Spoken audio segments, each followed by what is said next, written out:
thing is that there's just a general view that oppositions, don't win elections, governments lose them, and that you kind of get sick of them and eventually vote them out.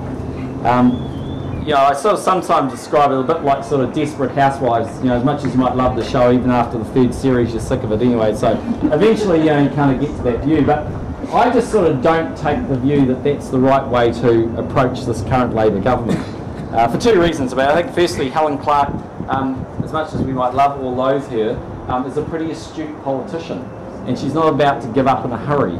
And the second thing is that they have an enormous surplus, $11.5 billion. And last time we saw what they were prepared to do with that. And on the back of wanting to get a fourth term, I think there are literally no rules.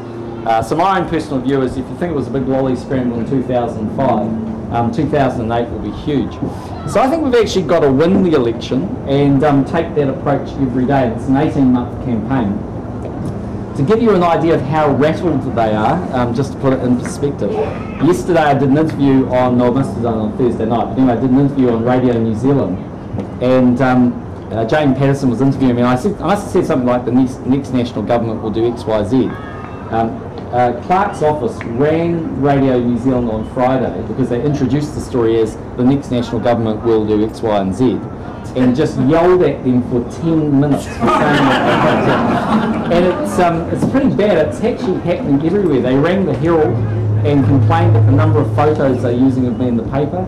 They've run TV1 and TV3 about the number of clips they're doing. So they're really rattled in the beehive. And I think that's that's sort of a good news part of the story, that they're certainly taking it seriously.